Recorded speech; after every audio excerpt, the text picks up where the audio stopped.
We provide you the platform to turn your dreams into reality. Give wings to your aspirations with KR Mangalam University. आतंकी ठिकाने तबाह होने पर बिलबिलाने वाला पाकिस्तान एक बार फिर बेनकाब हो गया है।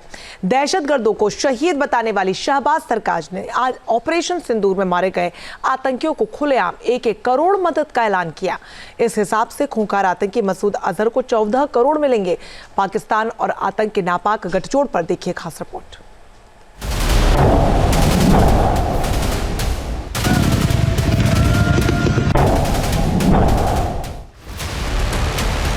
हिंद के शूरवीरों ने पहलगाम में हुए आतंकी हमले का बदला लिया और पाकिस्तान में आतंकियों के ठिकानों को मिट्टी में मिला दिया।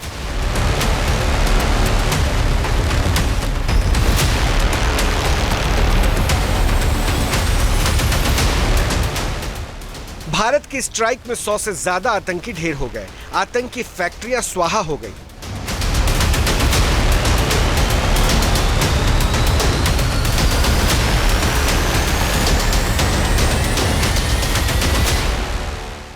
भारत के भीषण प्रहार से पूरा पाकिस्तान दहल उठा और एक बार फिर पूरी दुनिया ने देखा पाक सेना और आतंकियों का नापाक गठजोड़।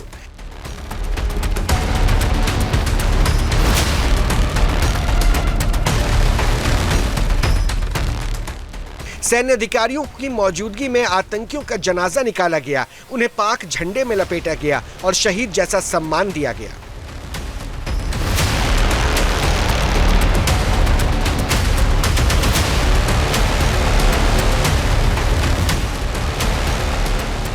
आतंकियों को पालने पोसने वाले पाकिस्तान की कलें एक बार फिर खुल गई। पाकिस्तान सरकार खुलेआम ऑपरेशन सिंदूर में मारे गए ग्लोबल टेररिस्ट मसूद अजहर को 14 करोड़ रुपए का मुआवजा देने की तैयारी में है। पाकिस्तान की सरकार ने ऐलान किया है कि ऑपरेशन सिंदूर में जितने भी आतंकी मारे गए हैं सभी के परिजनों को 1-1 करोड़ रुपए का मुआवजा दिया जाएगा।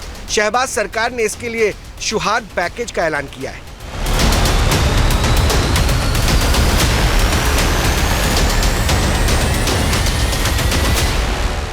ऑपरेशन सिंदूर में आतंकी मसूद अजहर का बहावलपुर वाला आतंक का अड्डा पूरी तरह से तहस नहस हो गया था।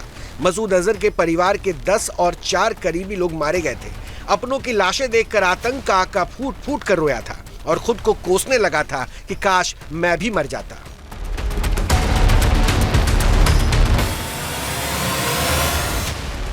जैश-ए मोहम्मद का बहावलपुर सबसे मुख्य अड्डा था।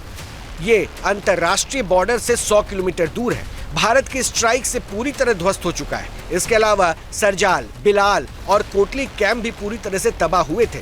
जैश अपने आतंकियों को यहाँ पे ट्रेन करता था। आतंकियों को हथियार चलाने की ट्रेनिंग दी जाती थी।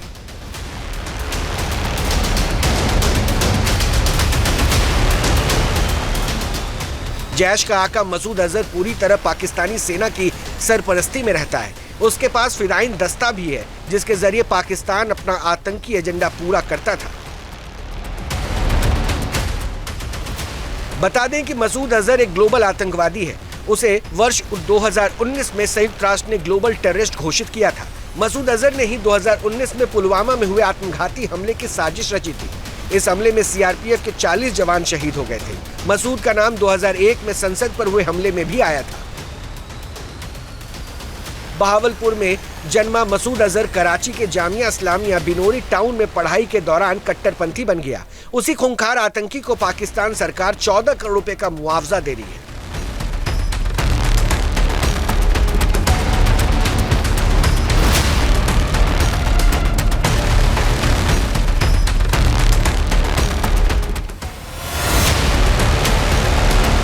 दरअसल पाकिस्तान और आतंकवाद एक दूसरे के ही दो पहलू हैं।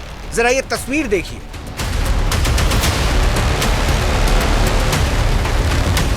सियालकोट में आतंकियों के जनाजे में कैसे पाकिस्तानी आर्मी के जवान दिखाई दे रहे हैं।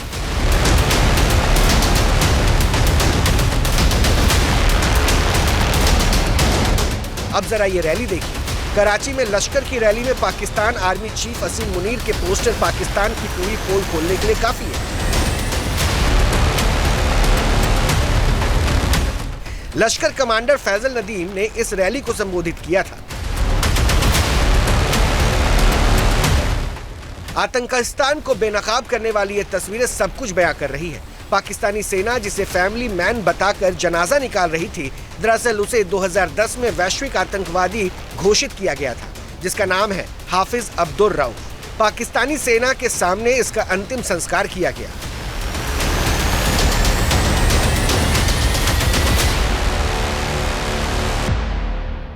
राष्ट्र के नाम संबोधन में पीएम मोदी ने भी कहा था, दशकों से जितने भी बड़े हमले हुए उनका कनेक्शन पाकिस्तान में मौजूद आतंक की फैक्ट्री से रहा है।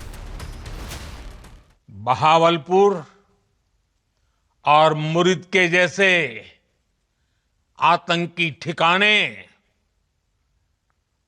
एक प्रकार से ग्लोबल टेररिज्म की यूनिवर्सिटीज रही है। दुनिया में कहीं पर भी जो बड़े आतंकी हमले हुए हैं, चाहे 9/11 हो, चाहे लंदन ट्यूब बॉम्बिंग हो, या भारत में दशकों से जो बड़े बड़े आतंकी हमले हुए हैं, उन सब के तार कहीं ना कहीं आतंक के इन्हीं ठिकानों से जुड़ते रहे हैं। आतंकियों ने हमारी बहनों का सिंदूर उजाड़ा था, इसलिए भारत ने आतंक के ये हेडक्वार्टर्स उजाड़ दिए। इतना ही नहीं, विदेश मंत्रालय ने भी दुनिया को बड़ा संदेश देते हुए पाकिस्तान को आतंक का एपिसेंटर बताया है। In the world, that Indian tourists were the victims of terror at Pahalgam, and that the epicenter of terrorism is across the border in Pakistan. A number of foreign leaders, बहुत सारे विदेशी जो नेतागण हैं, उनसे जो हमारी बातचीत हुई उसमें उन्होंने माना कि भारत को अपने को डिफेंड करने का उसका हक है और अपने लोगों को बचाने का, उसकी सुरक्षा का प्रदान करने का उनको हक है। यूएस खुफिया एजेंसी CIA के पूर्व अधिकारी ब्रूस रीडल ने भी पाकिस्तान को आतंक का अड्डा बताया है। उनका कहना है कि पाकिस्तानी सेना, ISI और लश्कर एक ही है। जाहिर है, पाकिस्तान न केवल आतंकियों को पालता पोसता है, बल्कि उन्हें पूरी तरह से संरक्षण भी देता है। यही वजह रही कि आतंकी ठिकानों पर हमले के बाद पाकिस्तान सीधी जंग की धमकी देने लगा और उसने भारत को डराने की कोशिश भी की। लेकिन पीएम मोदी पाकिस्तान को लाउड एंड क्लियर मैसेज दे चुके हैं, आतंक के आकाओं, आतंक के सरपरस्तों को अलग अलग नहीं देखेंगे। साफ है कि पाकिस्तान आतंकियों को कितनी ही सुरक्षा कवच दे दे, लेकिन अब कोई दुस्साहस किया गया तो आतंकिस्तान का दुनिया के नक्शे से नामो निशान मिट जाएगा। Team news nation. News nation अब व्हाट्सएप पर खबरों की ताजा अपडेट के लिए न्यूज़ नेशन के इस QR कोड को स्कैन करें